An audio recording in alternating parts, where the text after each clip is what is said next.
Assalamualaikum warahmatullahi wabarakatuh. Alhamdulillahirrabbilalamin. Wassalatu wassalamu ala asrofil anbiya'i wal mursalin wa ala alihi wa sahbihi ajma'in.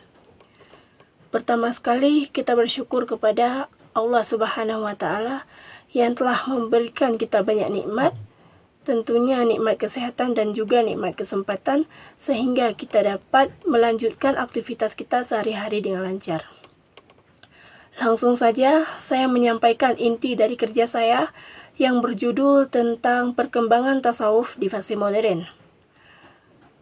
Yang pertama kali yang sangat perlu kita bahas yaitu masalah pembahasan pengertian tasawuf positif ataupun tasawuf modern.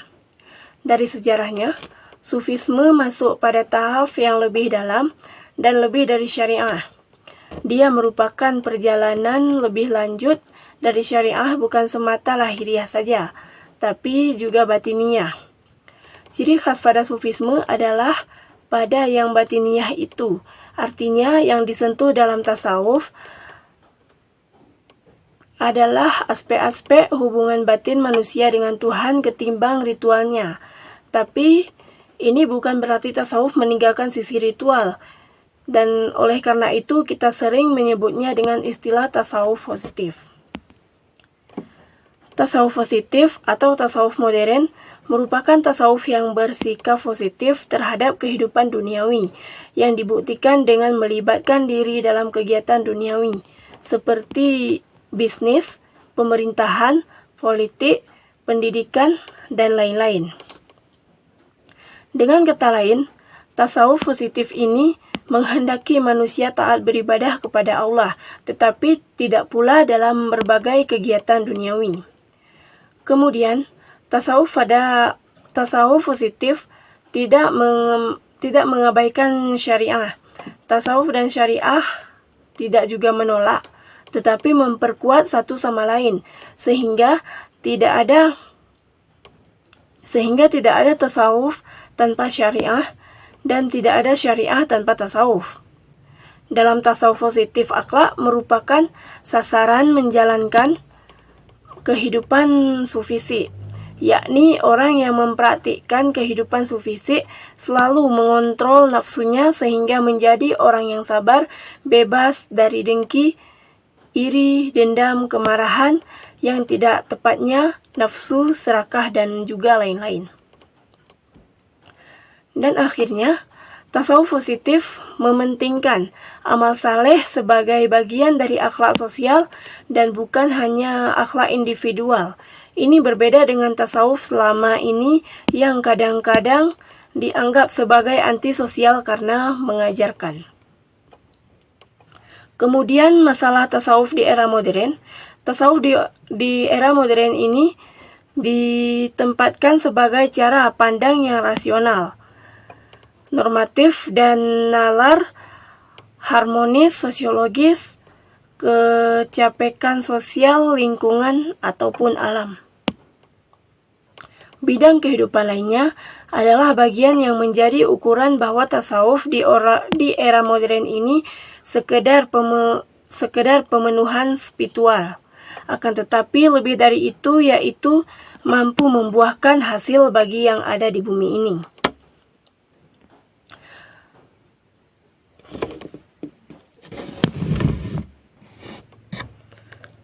Kemudian selanjutnya, masalah memahami dunia tasawuf. Tasawuf pada dasarnya merupakan jalan atau cara yang ditempuh oleh seseorang untuk mengetahui tingkah laku, nafsu, dan juga sifat-sifat nafsu, baik yang buruk maupun yang terpuji. Karena itu didudukkan tasawuf dalam Islam diakui sebagai ilmu agama yang berkaitan dengan aspek-aspek moral serta tingkah laku yang merupakan substansi Islam, di mana secara fisik Sufisme itu lahir dari salah satu komponen dasar agama Islam, yaitu iman, Islam, dan ihsan. Kalau iman melahirkan ilmu teologi ataupun kalam, Islam melahirkan ilmu syariat, maka ihsan melahirkan ilmu akhlak atau tasawuf. Dan juga meskipun dalam ilmu pengetahuan wacana, tasawuf tidak diakui karena sifatnya yang kodrati, namun eksistensinya di tengah-tengah masyarakat membuktikan bahwa tasawuf adalah bagian tersendiri dari suatu kehidupan masyarakat sebagai sebuah pergerakan, keyakinan agama, organisasi, jaringan, bahkan penyembuhan atau terapi. Selanjutnya penjelasan mengenai asal-usul tasawuf.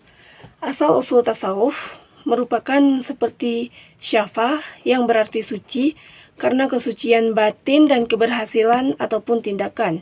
Selanjutnya saf ataupun barisan karena para sufi memiliki imam yang kuat, jiwa yang bersih dan senantiasa memilih barisan terdepan dalam sholat berjamaah. Selanjutnya syaufanah, yakni sejenis buah-buahan kecil berbulu dan banyak tumbuh di padang pasir yang tumbuh di padang pasir jazirah dari bulu domba yang kasar. Dan kemudian masalah pembahasan tahapan-tahapan tasawuf yang ada 4 macam tahapan yang harus dilalui oleh hamba yang menekuni ajaran tasawuf untuk mencapai suatu tujuan yang disebut sebagai as-sa'adah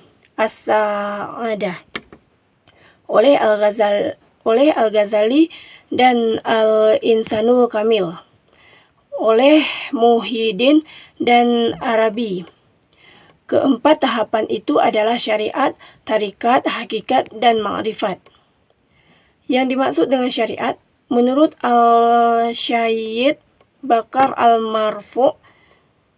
Al-Ma'ruf, syariat adalah perintah-perintah yang telah diperintahkan oleh Allah dan larangan yang telah dilarang olehnya.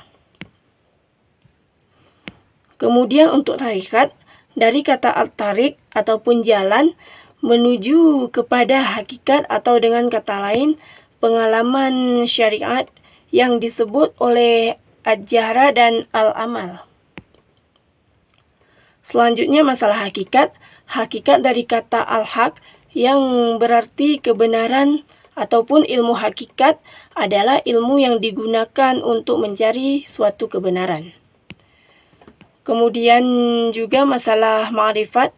Ma'rifat dari kata al-ma'rifah yang artinya mengetahui atau mengenal suatu dan apabila dihubungkan dengan pengalaman tasawuf, maka ma'rifat berarti mengenal Allah ketika seorang sufi mencapai suatu makam dan tasawuf.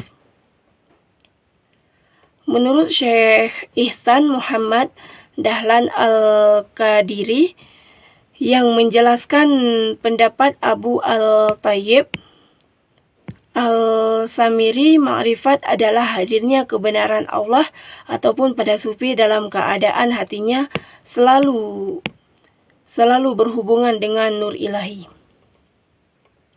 Baik, mungkin pada kesempatan ini sampai disinilah penjelasan dari saya. Mohon maaf apabila ada kekurangan. Apabila banyak kekurangan itu tentunya datang dari saya sendiri dan kebenaran datangnya dari rahmat Allah Subhanahu wa taala. Dan saya juga mohon maaf atas segala kesalahan-kesalahan. Wabillahi taufik wal hidayah. Wassalamualaikum warahmatullahi wabarakatuh.